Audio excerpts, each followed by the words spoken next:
परमात्मा को पाने तथा उसका वास्तविक लाभ प्राप्त करने के लिए पवित्र बाइबल में प्रमाण है कि प्रभु ने मनुष्य को अपना ही स्वरूप बनाया। 6 दिन में सृष्टि रचकर 7वें दिन विश्राम किया।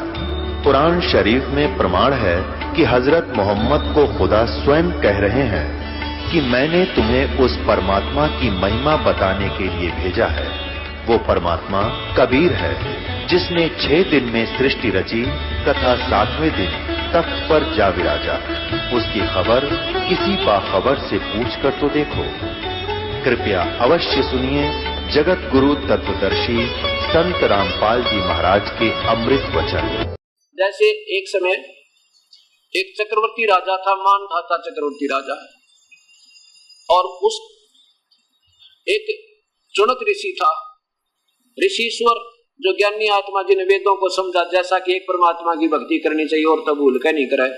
तो उसने ओम नाम के जाप से हजारों वर्षों तक बैठ कर साधनाएं की, मेडिटेशन किए। परमात्मा तो मिलता नहीं, क्योंकि गीता जी के 11वें अध्याय के 47वें श्लोक में लिखा कि अर्जुन, ये मेरा जो तेजो में शरीर मैंने तुझे दिखाया, 48वें श्लोक में, तेरे से पहले ना तो किसी ने देखा, ना कोई आगे देख सकता, और ना ये वेदों में वर्णित विधि से, ना किसी यज्ञ से, ना तप से, ना जप से मुझे कोई नहीं पा सकता। अर्थात मेरी प्राप्ति तो किसी प्रकार भी नहीं हो सकती, इससे और बेनिफिट है, ये आपको बता दिया। तो उसने ऐसा ही जानकर हजारों वर्षों तक साधना की, प्रभु तो पाया ना। आखिर में अपनी सोच के शास्त्री ने बनाई दिए निराकार है। अभी पता चलेगा आपके सामने परमात्मा कैसा है, लगातार सुनते रहना पवित्र आत्मा। अब क्या होता है कि मानधाता चक्रवर्ती राजा था, एक 72 अक्षौणी सेना उसकी। उसने वो चक्रवर्ती राजा कौन होता है? पूरी पृथ्वी पर सम्राट होता है। और वो कुछ समय के बाद अपना परीक्षण करता है। किसी नरेश ने तिरंती अंतर्गत किसी राजा ने तेरी सत्ता को अस्वीकार तो नहीं कर दिया। इसके परीक्षण के लिए एक घोड़ा छोड़ देते हैं, अश्वमेध यज्ञ करते हैं। उस अश्व यानी घोड़े के गले में डाल देते हैं एक पास पोस्टर लिख कर के राजा के पास इतनी सेना है, और जिसने राजा की प्रभुता स्वीकार नहीं है, राजा का घोड़ा बांध ले और युद्ध के लिए तैयार हो जाए। सारी पृथ्वी पर घूमकर वो घोड़ा वापस आ जाए। साथ में वो घोड़ा खाली था, बाकी घोड़ों पर सैनिक विराजमान थे। एक उधर से जोना चुनक ऋषि की कुटिया के सामने से गए भी और फिर आ भी उधर से गए। जाती दफा ऋषि के मन में आया था कि एक घोड़े पे सवार क्यों नहीं इनके पे, बाकी सब सवार थे, ऐसा वो सोच रहा था। वापस आज उसने शंका का समाधान चाहा उनसे, भाई सैनिकों तुम एक घोड़े पर क्यों नहीं बैठा कोई भी, ये क्या बात है, बाकियों पर बैठे हैं। तो उन्होंने बताया कि ये राजा मानधाता चक्रवर्ती का घोड़ा है और इसके गले में ऐसा ऐसा लिखा हुआ है, जो इसको पकड़ लेगा इस पर बैठना नहीं होता, और जो इसको पकड़ लेता कोई राजा सब जगह घूमे, किसी ने नहीं पकड़ा, कोई पकड़ लेता तो राजा के साथ उसने युद्ध करना होता, और राजा के पास 72 अक्षौणी सेना है। बड़े फकर के साथ बता रहे और उठपटांग बात बना के ऋषि कहने लगा, भाई क्या हो जाए इसके घोड़े ने कोई पकड़ ले, या किसी ने नहीं पकड़ा क्या, कौन पकड़े, हमारे राजा के पास इतनी सेना है, ये कर दे वो कर दे। काल के पास रिमोट है इन सबका, पहले तो इनको एटम बम बनावे और फिर इनको दुरुपयोग करें, काल के पुजारियों को, ब्रह्म के पुजारियों को। वहां से मन में गलत प्रेरणा भर दी, अगला इसकी तो जो है ना अहंकार तोड़ना चाहिए। ऋषि ने बता के काम ऋषि का बकवाद गढ़न का, अपनी भक्ति कर रहा था, करते रहते, राजाओं के काम अपने होते, संतों के अपने, लेकिन ये काल का खेल सारा। उसके मन में आया भाई राजा का तो गर्व तोड़ना चाहिए, ये तो बड़ा गर्व हो गया इसको। ऋषि बोला भी मैं बांध लूं, तो इस घोड़े ने सैनिकों से बोला। सैनिक बोले रे कंगाल, दाने तो तेरे पास खाने को नहीं, और युद्ध तू करेगा मानधाता चक्रवर्ती राजा के साथ। अब ऋषि बोला भी कि मेरे बाद में ऐसा ही लिख रखा है और मैंने तेरे को आपके राजा का युद्ध स्वीकार हो लिया। अब वो तो बहाना ढूंढे थे, उन जो ना सैनिकों ने घोड़ा बांध दिया ऋषि वाली उसी वृक्ष की जिसके ऋषि की कुटिया डली हुई थी, झोपड़ी डाल रखी थी इसके सारे, और जाकर बता दिया राजा को कि आपका घोड़ा चुनक ऋषि ने पकड़ लिया। अब राजा ने बड़ा दुख हुआ, भी आज एक आदमी की हिम्मत पड़ी, तड़के दूसरा कल न दूसरा तैयार होगा, ला इसको दुनिया को भी खौफ कर दूं, दुनिया को भी भयभीत कर दूं। अपनी 72 अक्षौणी सेना की 4 टुकड़ी बना ली, और 18 करोड़ सेना एक बार भेज दी, एक आदमी को मारने के लिए, दुनिया को डराने के लिए, भयभीत करने के लिए। उधर से उस ज्ञानी आत्मा ने, उदार आत्मा ने अपने उस जीवन के जो कमाई करी थी, उसमें एटम बम बनाया था सिद्धि से, वो सिद्धि से 4 एटम बम बना लिए, 4 पुतली तैयार की, एक पुतली छोड़ दी, 1800 सेना की सत्यानाश कर दिया। राजा ने दूसरी 18 करोड़ भेज दी, ऋषि ने दूसरी पुतली छोड़ दी। कहने का भाव यह है कि सर्वनाश कर दिया 72 सेना का मालिक। अब यहाँ परमात्मा, ये गीता बोलने वाला ब्रह्म कहता है कि मेरे पुजारी ये सर्वश्रेष्ठ थे ज्ञानी, और ये भी बेचारे उदार आत्मा मेरे ही द्वारा मिलने वाली घटिया राहत में आश्रित रहे। अब देखो 7वें अध्याय का 18वां श्लोक। अपनी पूजा को भी ब्रह्म घटिया बताता है, अनुत्तम, अश्रेष्ठ इसलिए बताया क्योंकि वो परमात्मा तो कोई और है जिसकी पूजा करनी चाहिए, जिससे परम शांति होगी। वो भी बताऊंगा, दिखाऊंगा आपको। श्रीमद् भगवत गीता, गीता प्रेस गोरखपुर से प्रकाशित, 7वें अध्याय का 18वां श्लोक। ये देखिए इधर 18वां। अब क्या कहते हैं कि उदारा सर्वे एवं एति ज्ञानी तु आत्मा एवं मे मतम। ब्रह्म बोल रहा, गीता बोलने वाला भगवान के मेरे विचार में ये सभी ज्ञानी आत्मा जिनको ये पता लग गया एक भगवान की भक्ति करनी चाहिए लेकिन इनको पूर्ण संत ना मिला, ये है तो उदार। उदार माने सर भी दे दे भगवान के लिए, शीश भी दे दे प्रभु को पाने के लिए, जिन हजारों वर्षों तक अपने तन की भी शुद्ध नहीं रही और लेकिन भगवान ना मिला। क्या हुआ? आश्रित सही, आश्रित माने आश्रित है, सह माने वो सारी वो ही, क्योंकि वो आश्रित है।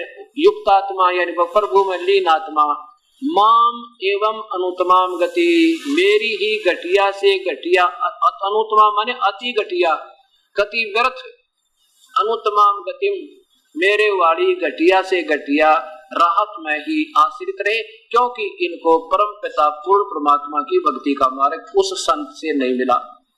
अनुत्तम, देखो इन्होंने अनुत्तम माने क्या किया है, अति उत्तम कर दिया। अनुत्तम माने अति उत्तम, 4ठी कक्षा के बालक ने पूछ ले, अनुत्तम माने के, उत्तम माने बढ़िया, अनुत्तम माने घटिया।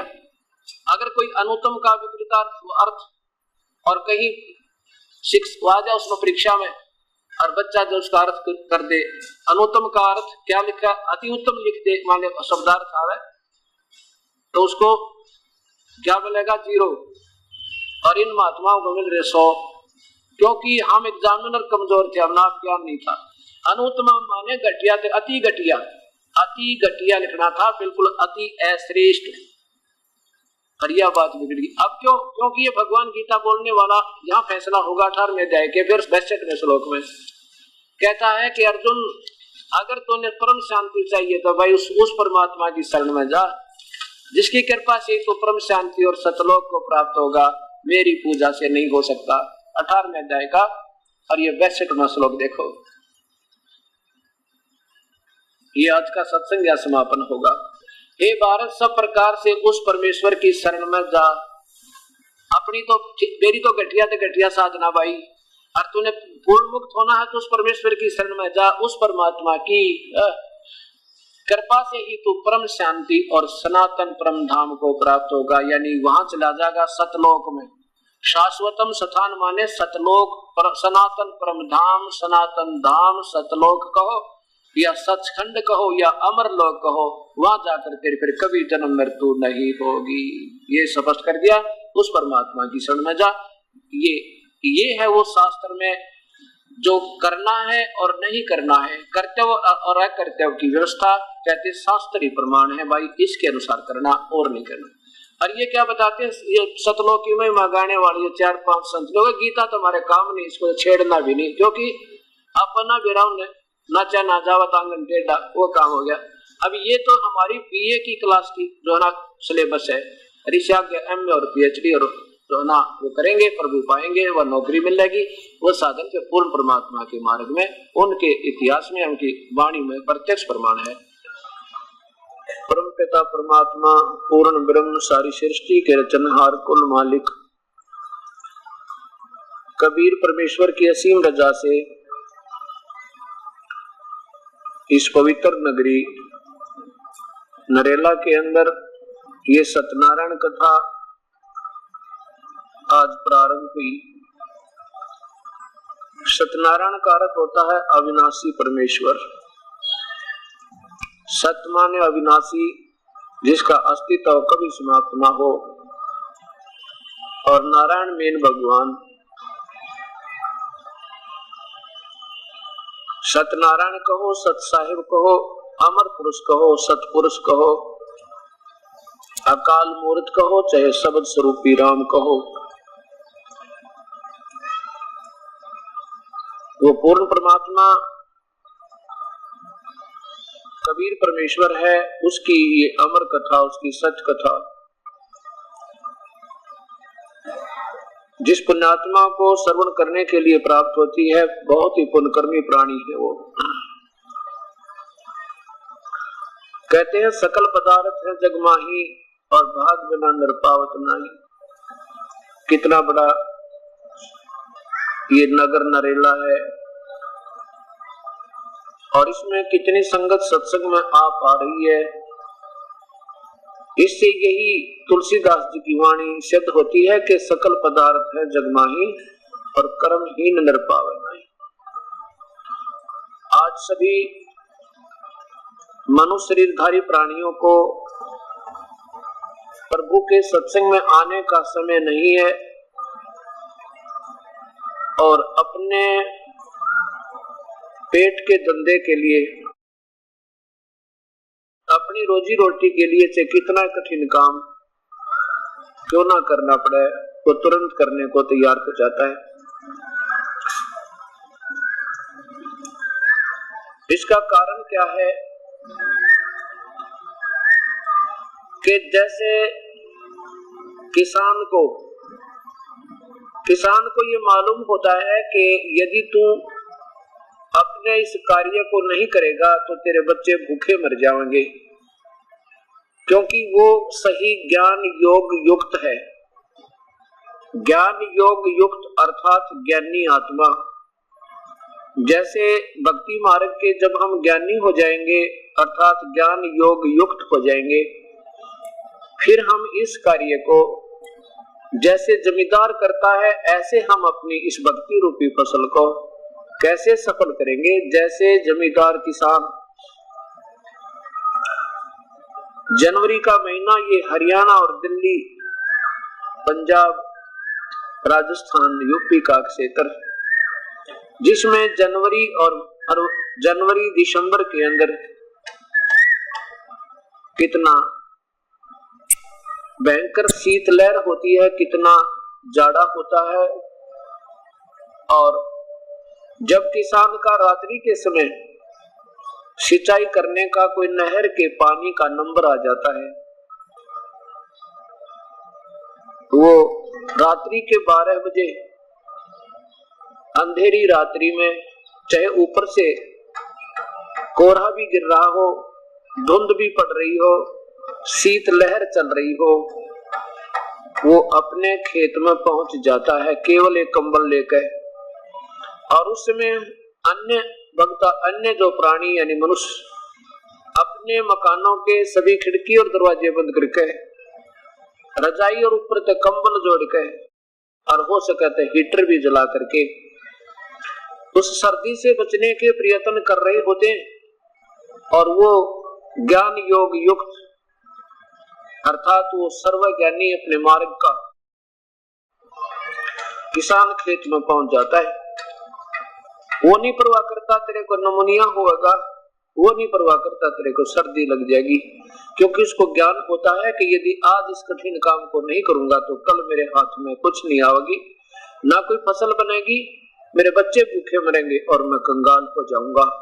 इस उद्देश्य को लेकर के वो उस भयंकर सर्दी में खेत के अंदर पहुंच जाता है और अपना काम पूरा करके आता है। जाकर के उस पानी के अंदर घुटनों पानी में चला जाता है, कपड़े भी गीले हो जाते हैं, परंतु वो पीछे नहीं हटता। कारण क्या है कि उसको इस बात का सही ज्ञान हो गया है, हृदय में ये पक्की दच गई है कि ये काम करें सरेगा। ऐसे ही जिन पुण्यात्माओं को भक्ति मार्ग का ज्ञान हो जाएगा, जब वो ज्ञान योग युक्त हो जाएंगे, फिर वो इसी प्रकार इस कार्य को करेंगे।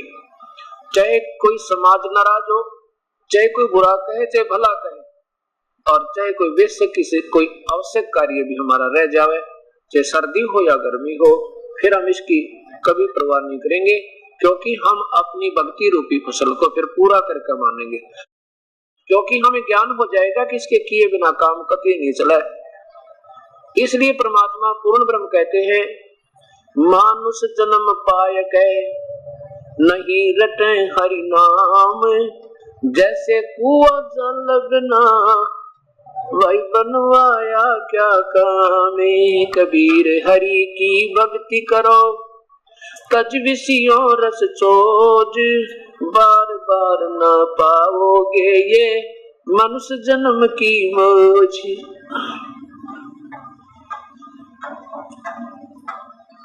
लूट सको तो लूटियो राम नाम की लूटी, पीछे फिर पछताओगे जब प्राण जहांगे छूटे। कबीरा सब जग निर्धना धनवंता ना कोए, धनवंता सो जानियो जिस पर राम नाम धन होए। पृथ्वीपति चकवे गए जिनके चक्र चलंत, ये रावण सरीखे कौन गिने हैं ऐसे गए अनंत। परमपिता परमात्मा पूर्ण ब्रह्म सारी सृष्टि के रचनहार सतपुरुष कुल मालिक कबीर साहिब अपने सतलोक स्थान से चलकर इस काल के लोक में आते हैं, और जब वो काल के लोक में आते हैं तो एक मानुष आम व्यक्ति जैसा जीवन जीकर अपने सत्य ज्ञान को हम प्राणियों को बता के और एक सत भक्ति यहाँ प्रचलित करके और अपनी समर्थता का प्रमाण देकर के वो परमेश्वर सहशरीर चले जाते हैं, सहशरीर आते हैं। वो कभी किसी माँ से जन्म नहीं लेते, क्योंकि उन्होंने सारी सृष्टि की रचना की है और सबके कुल मालिक वो परमेश्वर पूर्ण ब्रह्म है। इस बात का प्रमाण श्याम वेद संख्या नंबर 1400 आपके सामने प्रस्तुत किया जाएगा। वैसे तो कहते हैं समझदार को संकेत गना, और जिसने सौदा करना होता है व्यापारी ने, बिजनेसमैन को, वो क्या करता है, मार्केट में जाता है। जिसने 1000 बोरियां गेहूं खरीदना हो या 1000 बोरी चीनी की खरीदनी हो, वो क्या करता है कि दूसरे व्यापारी के पास जाता है, बिजनेसमैन के पास, उसे कहता मैंने 1000 बोरियां भाई खरीदनी है और माल दिखा दे। तो वो बेचने वाला क्या करता है, एक परखी रखा, परखी एक लोहे की, आगे से पहनने से मुख की, और उसमें ज्यादा से ज्यादा 100 ग्राम वो सामान वापस आ जाए, उसको ऐसे घुसो देता है उस बोरी में और फिर वापस निकाल लेता है। तो उसमें ज्यादा से ज्यादा 50 या 40 ग्राम या ज्यादा से ज्यादा 100 ग्राम वस्तु आती है। यानी 1 क्विंटल की बोरी में से ज्यादा 100 ग्राम निकाल कर उसको दिखा देता है, वो देख लेता है, फिर दूसरी बोरी में, फिर तीसरी बोरी में, यानी एक बोरी में तो ज्यादातर वो ऐसे देखता है। और जो उस बोरी में होता है एक परखी में बाहर आ जाता है, उससे फिर वो सौदा कर लेता है। जिन पुण्यात्माओं को भक्ति रूपी सौदा करना है, सच्चे सौदागर होंगे, वो गणी बकवाद नहीं करा करते। हर कोई न्योके भाई सारी बोरी खोल कर दिखा दी, मैं तो सब खरीदूंगा, तो वो बेचने वाला कहता अपने घर न जा भाई, तो फिर व्यापारी को ना बकवाद करना है मेरे साथ, अभी न सब न खुलवा कर चला जाएगा, फिर लेना एक न देने दो। तो इसके लिए इस दास ने चारों वेदों में से परखी मार के और इस आपके सामने रख दी। आपने सामान खरीदना है तो हमारे पास ये माल है। ये परिभाषा प्रभु की सभी शास्त्रों में से, सभी पवित्र धर्मों के सभी शास्त्रों में से इसमें परखी मार के और इसमें निकाल रखी है। और किसी का शक हो तो इसको चेक करा ले, खूब मिला ले उन बोरियां तो जाकर। और जिसने भगवान पाना है भक्ति करनी है तो आज कोई सुअवसर मालिक ने दिया है, सदियों और युगों पर्यंत। इसमें सामवेद संख्या नंबर 1400 आपके सामने पेश करते हैं। जब तक हमें ये विश्वास नहीं होगा कि वास्तव में ये परमेश्वर कौन है, कैसा है, तो हमारा हम दृढ़ विश्वास नहीं हो सकता, और विश्वास बिना भक्ति नहीं बने।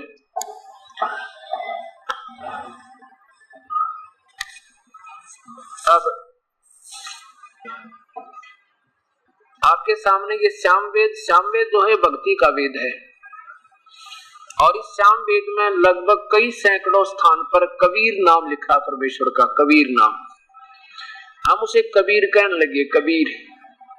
हम वेदों को वेद बोलते हैं हमेशा, कुदरती ऐसी लोकल लैंग्वेज बनकर, और हम वेद कहने लगे। अब वेद कह दे तो ही वही बात है, वेद कह दे तो ही वही बात है। किसी व्यक्ति का नाम वेद लिख दिया तो कागजों में वेद प्रकाश, और बोलेंगे उसने वेद प्रकाश, कोई दिक्कत नहीं, व्यक्ति वही है।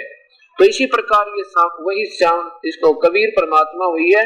ये देखिएगा श्याम वेद, इसमें संख्या नंबर 1400। इसमें खासियत की है कि इसमें संख्या नंबर, सीरियल नंबर हर मंत्र का लिखा है। 1400 नंबर संख्या पे ये पूर्ण विवरण दिया है कि वो कबीर परमेश्वर क्या करता है, स्वयं आता है और अपने द्वारा रची हुई सृष्टि को वही ठीक अपने सत्य ज्ञान को वही वर्णन करता है। इस समय जब ये देखिएगा, ये सामवेद कहां से प्रकाशित है ये भी देखिएगा।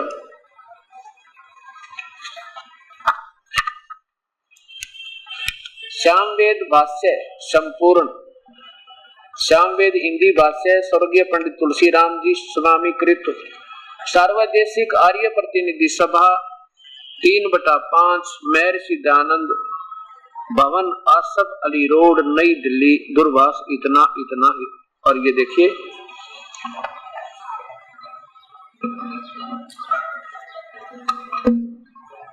ये है सामवेद का 1400 नंबर संख्या। इसमें क्या लिखा कि भद्रावस्त्रा, भद्रावस्त्रा माने तेज पुंज के का शरीर, चोला, वस्त्र माने चोला, तेज पुंज का शरीर, समन्या, समन्या माने ज्यों का तो उसी जैसा उसका पहले है, समन्या उसी के समान, और ज्यों का तो यानी जैसे ये अब ये कपड़ा हमारा, ये शरीर, ये एक वस्त्र है और ओरिजिनल शरीर इसके अंदर और है। हम तो हमारे को तो यो जो है ना तेज इसका 5 तत्व का कपड़ा हमारा तो, और उस परमात्मा का ये हमारे जैसा कपड़ा नहीं है, वो तेज पुंज का शरीर है उनका। ये वो अकायम, अकायम माने इस आडचाम के पुतले ऐसना विरम, उस सनाइयों के जोड़ जुगाड़ से नहीं बनता उसका शरीर, इसलिए भद्रा वस्त्र यानी तेज पुंज का शरीर, वस्त्र माने चोला, समन्या अपने तेज, क्योंकि भगवान मनुष्य जैसा है और मनुष्य जैसा ही ज्यों का तो दूसरा, समन्या उसी के सदृश और रूप बना के, यानी उसके ऊपर एक और कोट पहन लिया, समन्या। वसान है, वसान माने काफी, वस आन माने जीवन जी के, वस माने रह के, वसाने माने मनुष्य जैसा जीवन जी के, कुछ दिन संसार में रह के, वस माने वसना रहना, आने माने प्राण जीवन, आम व्यक्ति की तरह जीवन जी के।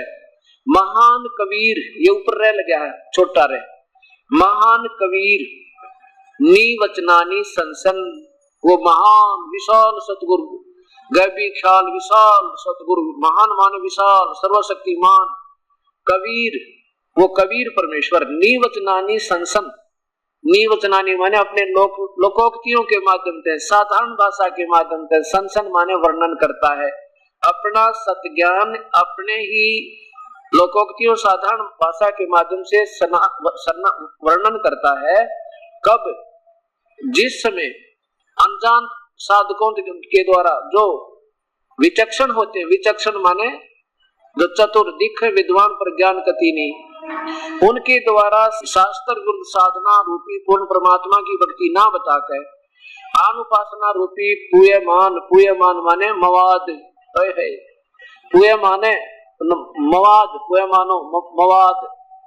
आवत्स्य वचन, वो अपने पूरे प्रवचनों के अंदर शास्त्र गुरु साधना रूपी, शास्त्र गुरु साधना रूपी मवाद को चमवो माने आचमन के साथ पिला रहे होते। उस समय वो परमात्मा पूर्ण ब्रह्म जागृत देव वितौ खोए हुए अपने छुपे हुए सरगुण और निर्गुण मार्ग को वो परमेश्वर आकर जगाता है, उसको फिर वास्तविक ज्ञान देता है। इसका ये संस्कार देखो आप, अब इसकी हिंदी यहाँ देखिए इन्होंने कैसे किया ये भी देखिए। भद्रा भले, समन्या संग्राम योग्य। अब दास का दिया समझ में नहीं आई। समन्या माने जो का तो दूसरा अलग, सम या तो आम बालक समझ जा तो जिसने थोड़ी बहुत हिंदी भी आती हो। सम अन्य, जो का तो कोई और, डिक्शनरी उठा के देख लेना, जो का तो पाओगे। जैसे दास बताओ। वस्त्रा माने वस्त्र तुल्य, तेजों को, ये तेज पुंज का कपड़ा वस्त्र, शरीर ओढ़े हुए। वसाने माने ओढ़े, वसाने माने जो का तो शरीर बना के उसी के ऊपर एक और कपड़ा जो का तो पहन का परमात्मा और आम मनुष्य की तरह जीवन जी के। महान माने बड़े, बड़े कबीर, ये कवि लिख दिया ना। अब जैसे यहाँ एक बात और सोचनी पड़ेगी हमने जब ये बात सुनना। जैसे यजुर्वेद है, अब यजुर्वेद को हम क्या बताएंगे। अब जैसे यजुर्वेद है, यजुर्वेद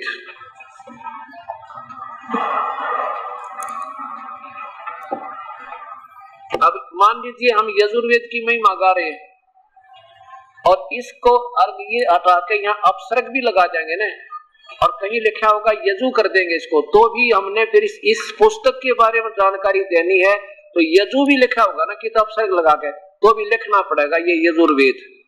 अगर यजु भी लिख देंगे अलग से फिर भी हिंदी इसकी हमने यजुर्वेद लिखना पड़ेगा। ऐसे अगर ये कवि भी कर देते हैं तो भी लिखना पड़ेगा वो कबीर परमेश्वर। चाहे केवल कवि भी लिखा होगा तो भी उसको लिखना पड़ेगा वो कबीर परमेश्वर। अर्थात हमने जो है ना इसको अपभ्रंश बना के कबीर कहने लगे वास्तव, तो ऐसे हम कबीर कहने लगे इसको, तो इसका अर्थ है। और इन्होंने देखिएगा क्या किया है, पूयमान का अर्थ कर दिया अमृत, शोधमान अमृत। और पूयमान माने होती है मवाद। ए परमात्मा, इतने विद्वान पुरुष और ऐसी जो गलतियां बनी हैं, अब ये सोचने का विषय बन गया हमारे लिए। भैया कहानी बिगड़ी क्यों करे, चल हमारे जैसा बुद्धिहीन तो कुछ भी कर दे, 100 गलती कर सका है, क्योंकि हम तो वैसे ही जिज्ञासु प्रभु के। देखिए भाई वही श्यामवेद और ये आराम कर ये बद्रा वस्त्र। यहाँ देखो महान माने सर्वशक्तिमान कबीर, वो परमात्मा कबीर विद्वान सुक्तों को यानी लोकोक्तियों को, जैसे शब्दावली कबीर साखी, ये नीवचरानी माने शब्दावली।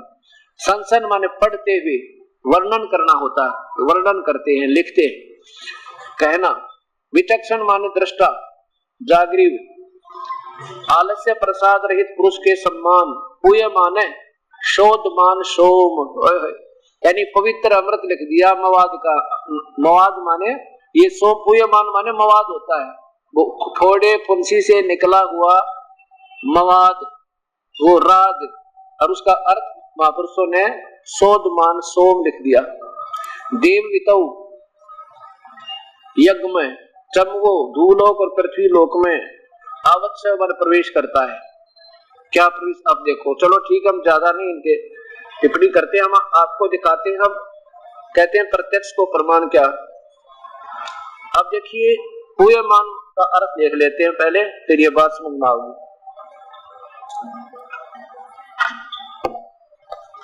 ये तो जिसने जरा सी भी संस्कृत पढ़ी होगी उसको ही पता होगा, हिंदी जानता ना वो भी जानता। पूय माने मवाद होता है।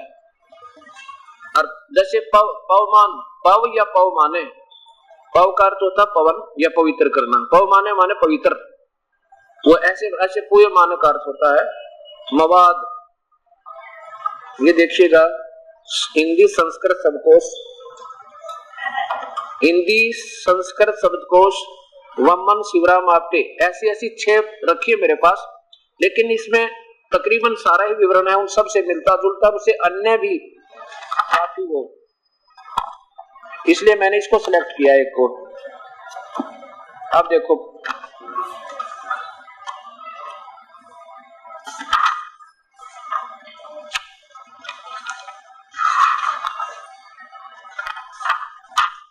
अब भक्ति तो हम पीछे करेंगे जब पहले हमें ये समझ में आ जाओगे हम करने कहां जा रहे और करना क्या था।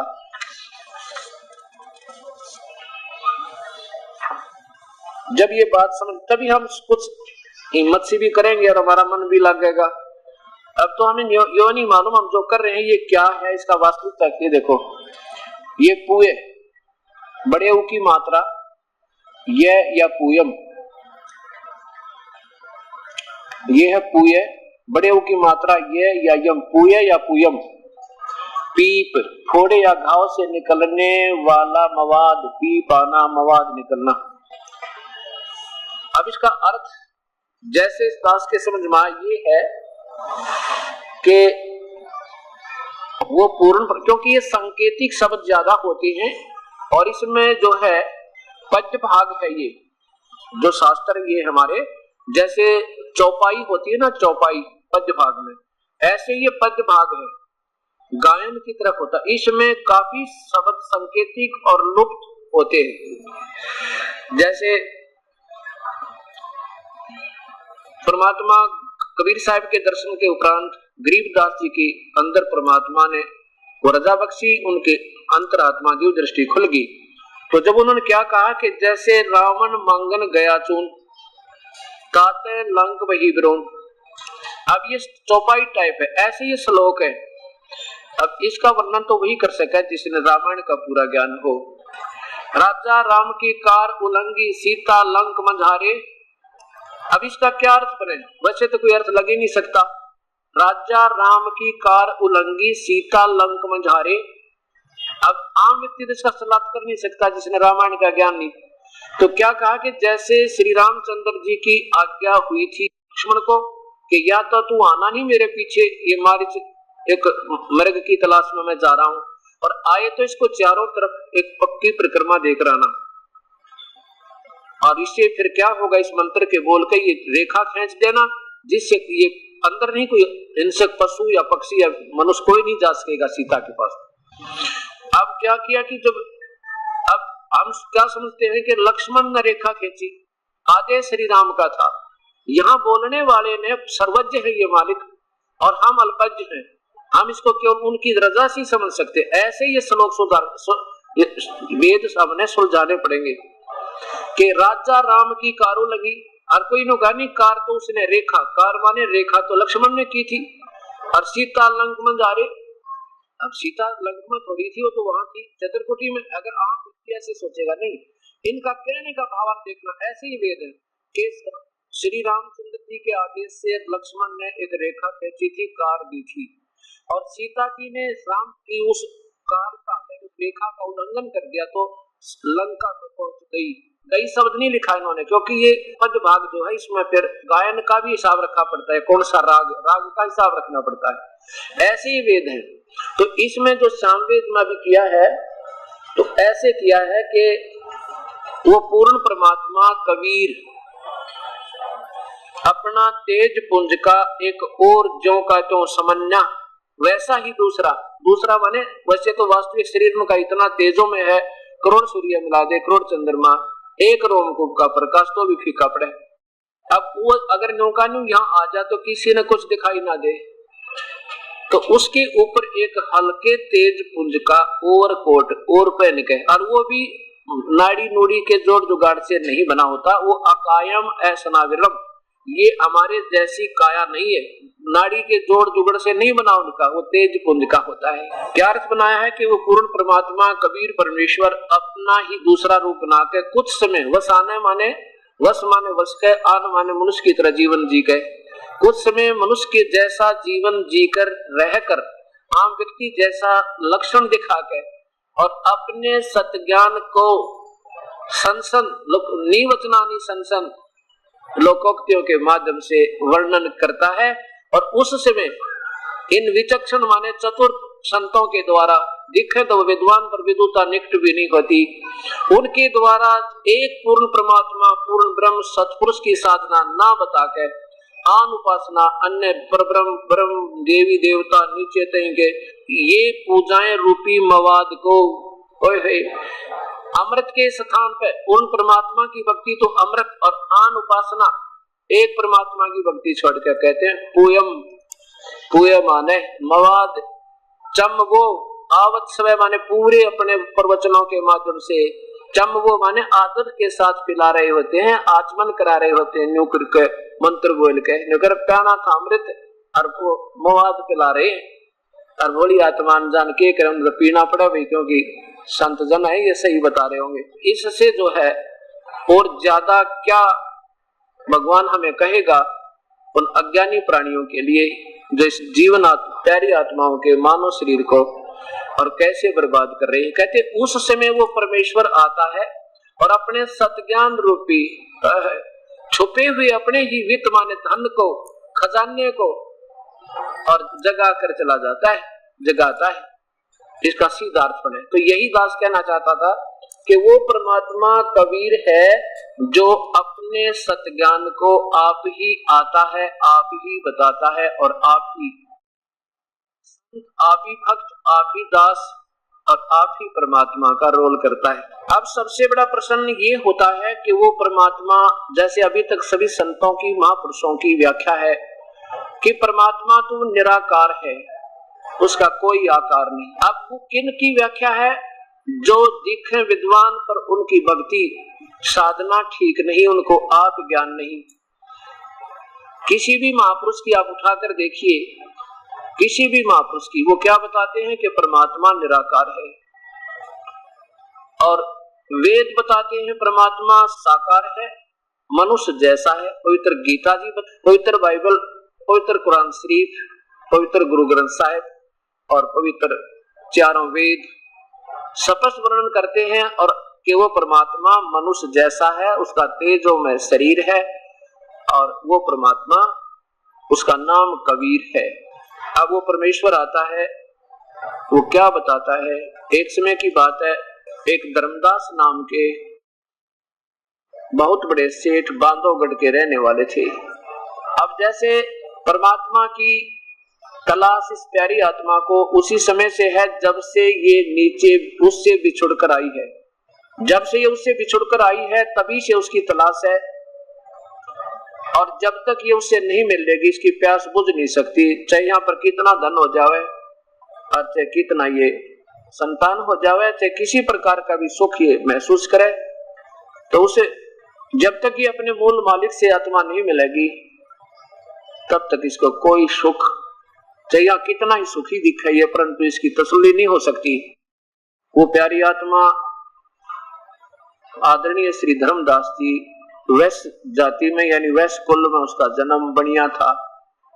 इतना सेठ के पैसे की गिनती नहीं थी उनके पास, इतना पैसा था। कहते हैं बांधवगढ़ के नरेश आपत्ति काल में धर्मदास जी के पूर्वजों से वित्तीय सहायता प्राप्त किया करते थे। उस प्यारी आत्मा को परमात्मा की तरफ तलाश थी। एक गुरुदेव भी बना रखा था जिसका नाम श्री रूपदास जी था। वो श्री विष्णु जी को सुप्रीम पावर सबसे बड़ा भगवान बता के और साथ में फिर श्री राम श्री कृष्ण का जाप, हरे राम हरे कृष्ण, सीताराम राधे श्याम आदि के मंत्र भी और साथ में भगवान शिव की पूजा भी, जैसे हम पहले साजली पूजा किया करते थे सारी मिल मिला के, ऐसे उसको बता रखा था। और साथ में एकादशी के व्रत के लिए दृढ़ कर रखा था कि बेटा एकादशी का व्रत किया कर। और फिर कहा कि तेरे पास तो धन बहुत है पुत्र, 68 तीर्थों का भ्रमण कर, चारों धामों पर घूम का पुत्र, तुझे क्या होगा कि स्वर्ग प्राप्ति हो जाएगी। क्योंकि अभी तक हमने स्वर्ग सुना था और स्वर्ग से ज्यादा हम किसी को मानते ही नहीं थे, क्योंकि हमें गुरु ऐसे ही मिले थे जिनको आप पूर्ण ज्ञान नहीं। वो प्यारी आत्मा अपने गुरुदेव के आदेश अनुसार कहाँ पहुंचे? मथुरा में पहुंच गए। किस लिए? कि वहां भगवान श्री कृष्ण रहा करते थे। भगवान कृष्ण का क्रीड़ा स्थल था, लीला स्थल था, बचपन वहां गुजारा था। और इतना ध्यान हमारे मन में कभी नहीं आता। भगवान तो मथुरा छोड़कर चले गए थे दुष्टों की जो ना दुर्भावना देख के, वो तो वहां रहे नहीं थे उस गंदे क्षेत्र में, क्योंकि कभी जरासंध लड़ाई करने आवा था, कभी शिशुपाल आवा था, और कभी कोई और दुखी करे था। और फिर उस आखिर में एक काल्यवन न रही थी, कसर काल्यवन ने निकाल दी, उनको ऊपर चढ़ाई कर दी। तो भगवान ने सोचा इन पागलों के अंदर क्यों अपना पीस ऑफ माइंड खराब किया, क्यों अपने शांति मानसिक बर्बाद करी, ना जाने कितने जीवों की हत्या होगी, रोज लड़ाई करने तो अच्छा क्यों ना अपना एकांत स्थान में चले जाएं। तो भगवान तो उस मथुरा ने त्याग कर चले गए थे, जिसको ये मुक्ति क्षेत्र समझे कि वहां जाने से बेड़ा पार होगा। तो हमारे अंदर दिमाग नहीं रहा, छोटा को नहीं महापुरुषों ने जिन्हें अपना पेट भरने का धंधा ढूंढ रखा, एक स्थान विशेष पर जाने से जीव की मुक्ति बता दी, जिससे भोली आत्मा वहां जाने लगी। मथुरा में पहुंचा, उस तालाब में स्नान किया, कहते हैं यहाँ श्री कृष्ण जी स्नान किया करते थे। चलो भाई, वहां जाकर के क्या किया, सुबह सुबह पहले तो स्नान किया उसी सरोवर में, तीर्थ में। एक तालाब होता है तीर्थ, उस तालाब के अंदर स्नान किया और उसके बाद बाहर आके एक लोटा जल का उसी से भर लिया, स्वच्छ अपना पवित्र जल समझ के, और बाहर आकर के ऐसे एक स्थान लीपा मड प्लास्टर पे गाय का, और गाय का गोबर और पीली मिट्टी, बढ़िया मिट्टी मिला के और बढ़िया स्थान पवित्र किया। उसके ऊपर स्वच्छ कपड़ा बिछाया, धोया हुआ, और वहां रख के फिर एक पत्थर की मूर्ति भगवान विष्णु या श्री कृष्ण की, और वहां अपना उसके उनके कपड़े उतारे, पुराने कपड़े उतार के एक तरफ रख दिए, नए स्वच्छ कपड़े मूर्ति के पहना दिए, तिलक लगाया, माला डाल दी, फिर मुकुट रख दिया, और फिर लग गया उनकी दीप जगाया, फिर ऐसे धूप आरती की। उसी समय वो परमेश्वर पूर्ण ब्रह्म, ये कबीर परमेश्वर, अब उसी समय वहां, क्योंकि वो मथुरा काशी में आए हुए थे परमेश्वर, एक लीला कर रहे थे, वसाने एक आम व्यक्ति की तरह जीवन जी रहे थे और वहां रह रहे थे, और वहां प्रकट हुए। वहां से अंतर्ध्यान होकर काशी थे, वहां प्रकट हो गया अपनी प्यारी आत्मा को सत्ज्ञान बताने के लिए। और ज्यादा से ज्यादा 10-20 फुट की दूरी पर, 10-50 फुट की दूरी पर बैठ गए। अब धर्मदास जी ने देखा कि किस रूप में बैठे थे परमेश्वर, एक जिंदा महात्मा के रूप में।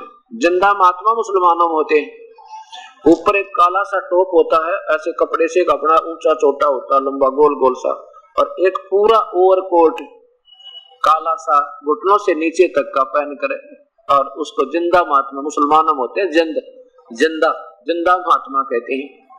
तो वो बैठ के इतनी दूर, यानी 20-30 फुट की दूरी पे। अब धर्मदास की तरफ एक टक देख रहे हैं प्रभु।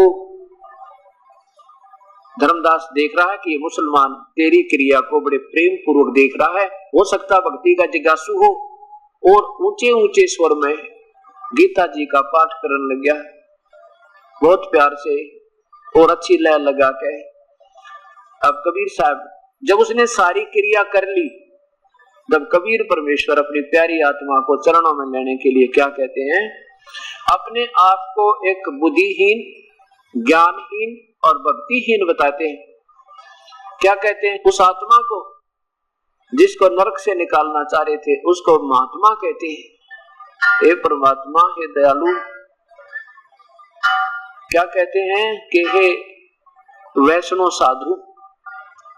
साधु विष्णु जी के उपासक, मैं बहुत जगह घूम लिया हूं, मुझे प्रभु की तलाश है, मुझे मजहब की नहीं, मुझे प्रभु की तलाश है, मुझे सतमार्ग नहीं मिल पा रहा, और मुझे ऐसा लगता है आपके वचनों से कि अब मैं ठीक ठिकाने आ गया हूं। अब ऐसा कोई किसी के प्रति कहे तो फिर वो आत्मा जिसमें जो जैसी साधना करता है उसका वो प्रयत्न करता है उसको अपने ज्ञान से पूरी रूप से समझाने की। नहीं, अगर पहले यूं कह दे तू क्या कर रहा है, तेरी तो साधना बिल्कुल गलत है, तो एक नहीं सुने मनमाना लड़ पड़े। तो परमात्मा ने एक दास बनकर अपने आप को एक दास बन के, एक आम गुलाम बन के, और कहते हैं मेरा कल्याण करो महात्मा जी। तो धर्मदास जी ने सोचा बड़ी प्यारी आत्माएं तो मुसलमान होकर हिंदू से भक्ति पूछे, भाई भाग वो देखोगे इसके। तो क्या कहने लगे कि बताऊं, जिंदा बैठ जा मेरे पास। मैं कबीर साहब ने पूछा कहां से आए हो महात्मा जी, कि मैं बांधवगढ़ का रहने वाला हूं और वैश्य हमारी जाति है, वैश्य कुल में हमारा जन्म है और हम किसी छोटी जाति वाले से बात नहीं करते, हम अछूतों से दूर रखते रहते हैं और हम कोई जीव हिंसा नहीं करते। जो प्राणी जीव हिंसा करते हैं उनकी कभी मुक्ति नहीं हो सकती, क्योंकि वो इस दृष्टिकोण से बोल रहे थे कि ये मांस खाते हैं मुसलमान लोग, और इसलिए इसको पहले आगाह कर दूं कि ये बुराइयां तूने त्यागनी होंगी यदि भक्ति करनी है तो। और मैं भगवान विष्णु, श्री कृष्ण, श्री राम का जाप जपते हैं और भगवान शंकर का ओम नमः शिवाय भी जपते हैं। एकादशी का व्रत रखता हूँ। श्री रूपदास जी मेरे पूज्य गुरुदेव हैं, उन्होंने मुझे कहा है 68 तीर्थ के भ्रमण के लिए मैं चला हुआ हूँ और स्वर्ग जाऊंगा। कबीर साहब कहने लगे महात्मा जी आपकी बात मुझे बहुत अच्छी लग रही है, अब मैं एक जिज्ञासु व्यक्ति हूँ, क्या मैं आपसे कुछ प्रश्न कर सकता हूँ? धर्मदास बोला क्यों नहीं, प्रेम पूर्वक करो, कितने करो, कोई बात नहीं। कि देखो आपका उपास्य इष्ट कौन है? कि हमारा उपास्य इष्ट श्री विष्णु जी है। विष्णु जी की क्या शक्ति है, वो कितने भगवान हैं? कहने लगे वो सर्वशक्तिमान, अजरो अमर, सारी सृष्टि के रचनार।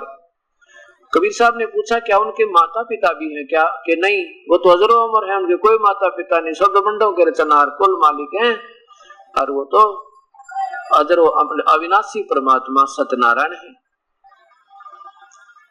आप गीता जी का पाठ करते हो, गीता जी के पाठ से क्या होगा? गीता जी से पाठ से मुक्ति हो जाएगी, गति हो जाएगी और भगवान को प्राप्त हो जाएंगे।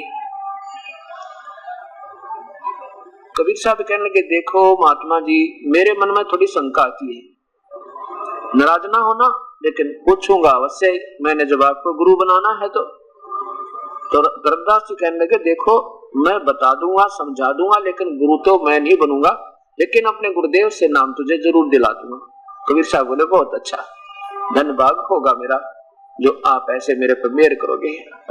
धर्मदास कहता पूछो क्या पूछना है। आप मानते हो कि गीता जी के पठन पाठन से कल्याण हो जाएगा? हाँ जी हाँ जी, क्यों नहीं, गीता में लिखा है जो इसको पढ़ेगा और सुनेगा उसका जो है ना, हमारे संवाद को जो पढ़ेगा या सुनेगा दोनों का ही कल्याण हो जाएगा, अर्थात तो मुझे ही प्राप्त होंगे। गीता बोल कौन रहा है? कि भगवान श्री कृष्ण बोल रहे हैं। कबीर साहब कहने लगे एक बात बताओ, प्रथम तो मेरे मन में ये शंका आती है कि गीता जी के पाठ करने से मुक्ति होगी।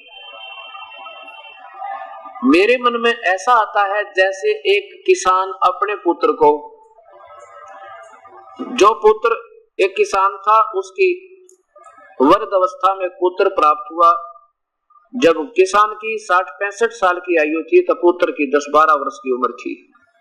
अब किसान ने सोचा कि तेरा बेटा इकलौता पुत्र है और कहीं भविष्य में अपने व्यवसाय में ये मार ना खा जाए, इसलिए अपना अनुभव एक बही में लिख दिया, एक बुक में डायरी में नोट कर दिया पूरा विवरण, कौन सी क्रॉप, कौन सी फसल किस समय बीजनी है, कितने समय के बाद उसमें फर्स्ट वाटरिंग यानी पहला पानी डाल देना, सिंचाई करनी है, कितने समय के बाद फिर खाद डालना है, कितने के बाद, उसकी पूरी विवरण लिखकर बड़ा कहा रख दिया और कहा बेटा इस बही में जो मैंने लेख लिखा इसको पढ़ लिया करिए, और बेटा कहीं दिक्कत आवे ना तुझे अपने व्यवसाय में तो इसको पढ़ लेना, और जैसा इसमें लिखा तो ऐसे अपना व्यवसाय कीजिए, जब ये खेती करिए मार नहीं खाओगा पुत्र।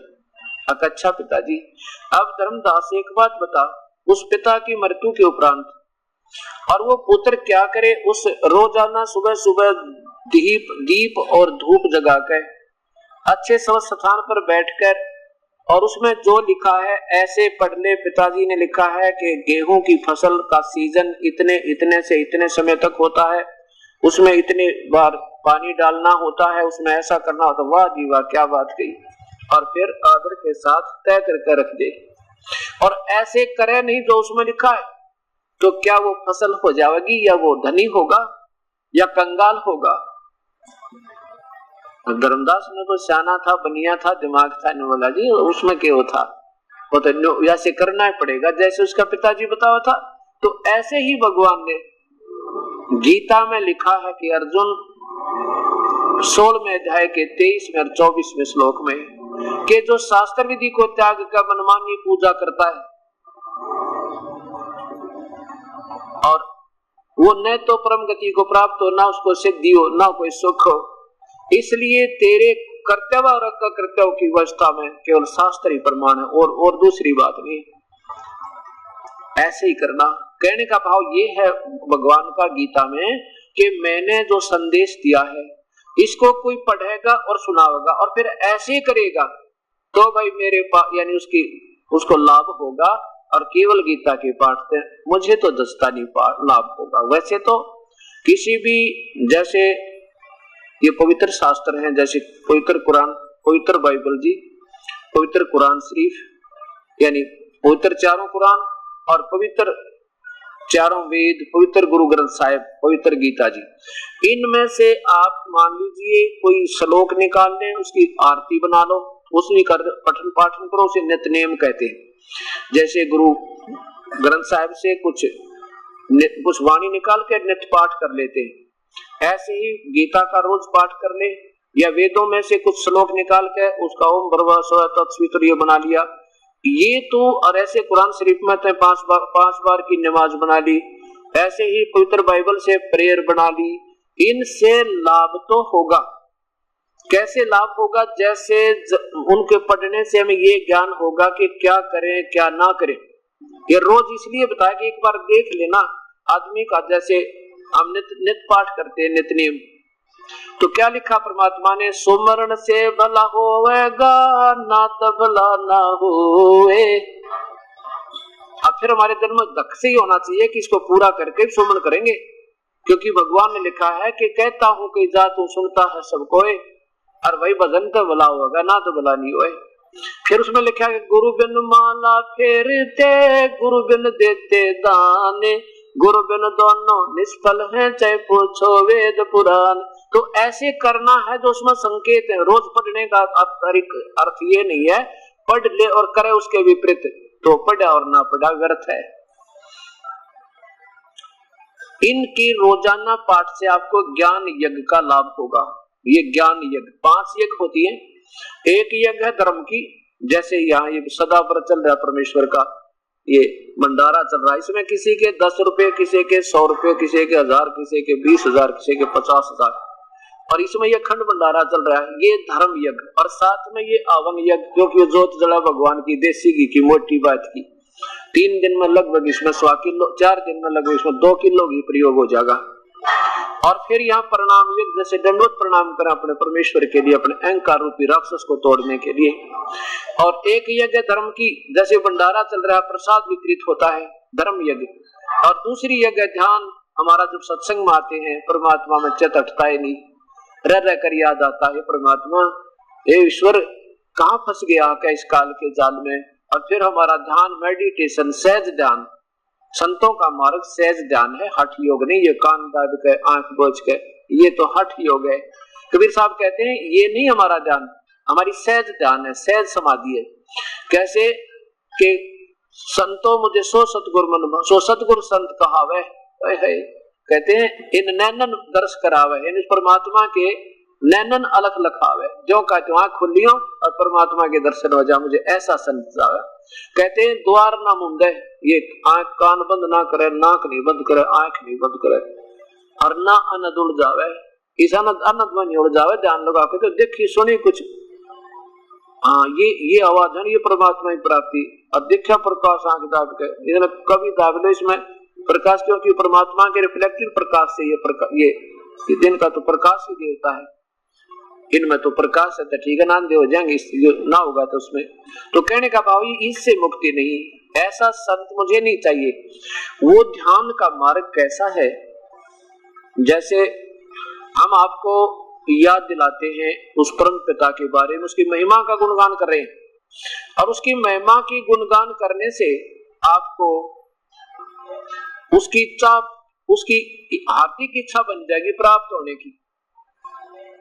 अब जैसे आप सत्संग में आ गए, अब जैसे लड़की का रिश्ता कर दिया जाता है, लड़की का जब रिश्ता कर दिया जाता है तो घर के बैठ कर बतलाया करते हैं माता पिता, और फिर माँ बतावा बेटी ने, और बेटी को पता हो जाता है कि मेरा पति ऐसी नौकरी करता है या ऐसा बिजनेस करता है या कोई जमींदारा मजदूरी करता है, उसका इतना मकान है, वहां पर ऐसा है, बहुत अच्छे व्यक्ति हैं, बहुत अच्छे सास है इसकी। तो फिर उस लड़की का एकदम अट्रैक्शन हरदम वही रहने लग जाता है, और फिर वो उसका उचित हटता नहीं। जैसे फिर लड़की की शादी हो जाती है, अपने पति के पास चली जाती है। अब जब उसको माता पिता ने जो बताया था जो का जो व्यवस्था पाती है, अब जैसे ये परमात्मा कबीर साहब ने हमें आकर बताई, आपको ये विश्वास रखना चाहिए कि परम पिता परमेश्वर आए हैं, उन्होंने सही बताया। अब आत्मा का की सगाई कर दी परमात्मा थे पूर्ण ब्रह्म थे, और दास बिचौला बना के अब आपको ये याद दिलाए जाते हैं कि अपने पति के घर पे क्या क्या सुख होगा, और फिर उमंग बढ़ेगी उस दुल्हन की तरह हमारे अंदर, और कति आनाकानी नहीं होगी, चलेंगे जब यहाँ तक इतना चासा चढ़ेगा जैसे परमात्मा, वहां तो जाए पार पड़ेगी। तो ऐसा हमारा ध्यान हरदम वहां रहेगा, जैसे पति भरता पति से राती आन पुरुष निभावे, और वैसे पीहर में और फिर सुरत प्रीतम में, ऐसा ये सहज ध्यान कहावे, ऐसा ध्यान लगावे। जैसे लड़की की शादी हो जा, ससुराल से फिर वापस आ जा, और फिर उसका एक पल भी चित, ठीक है माता पिता मान भाई से सारे ढंग से रहती है, पर उसके अपने पति से एक पल भी वो चित नहीं हटता। ऐसे जब हमें ये ज्ञान और वास्तविक सुख का अनुभव हो जाएगा, फिर इस संसार में हमारा ये सहज मेडिटेशन, हमारी सुरती उसी के चरणों में, और उसी के सुख को, वहाँ क्या क्या सुख है, यहाँ कितना कष्ट है, वो हरदम हृदय से हटे नहीं। इसलिए हमारा चित्त हम हमेशा उस परमेश्वर के चरणों में लगा रहेगा। और दूसरा सहज ध्यान का आपको बताते हैं, जैसे आपके ऊपर कोई मानसिक परेशानी आ जाए, कोई संकट आ पड़े, और उसका निवारण हो नहीं, आपसे कितनी दूर चले जाओ, रिश्तेदारी में आपने अच्छी बढ़िया हलवा और खीर खिलावे, लेकिन आपके हृदय से वो संकट वाला स्थान, वो वहां से चित्त आपका हट नहीं सकता। खाना भी खा रहे हो, उनसे बात भी कर रहे हो, बात खत्म होते ही आपका चित्त उसी संकट स्थान पर, यानी टेंशन जिसे कहते हैं। अब जैसे एक व्यक्ति ने लड़की की शादी करनी थी, 50,000 रुपया लोन ले लिया, ऋण ब्याज पे, और फिर आमन नोते देने चला गया, और तब तिजोरी यानी जिसमें सो रखा था उसे अलमारी को खुले छोड़ गया गलती से, और 1000 किलोमीटर जाकर याद आई शाम ने, वो होते हैं तो भाई अलमारी खुली छोड़ा है परमात्मा, गरीब आदमी मुश्किल से तो ब्याज लिया था, ब्याज पर लोन बन लिया, ए मालिक कोई निकाल ना ले जा। अब वो बात भी करे उनसे, नोता भी दे है, रोटी भी खा रहा है, उसके लिए खूब आंख उसको खातिरदारी भी हो रही है, पर उसका एक पल भी मन उस तिजोरी तो नहीं हटता। ऐसे ये सहज समाधि होती है। सुमरन की सुध यो करो जैसे दाम कंगाले, कह कबीर विसरे नहीं फिर पल पल लेवे संभाल। सुमरन की सुध यो करो जो सुर भी सुत माही, कह कबीर चारा चरत वो बिसरत कबहू नाही। ये सहज ध्यान है। कैसे? जैसे चारा चर रही है, जैसे चारा चर रही है गऊ, और ध्यान उसका अपने बच्चे को होता है, चारा भी चर रही है, और कोई कुत्ता या कोई हिंसक पशु आ जाता फूफा भी कर जाती है, दृष्टि इधर भी रहती है, चारा भी चर रही है। ऐसे सुमरन के अंदर भी हमारा सहज मेडिटेशन, सहज ध्यान सुमरन के ऊपर रहता है। और फिर उस सुमरन से हमें लाभ क्या होगा?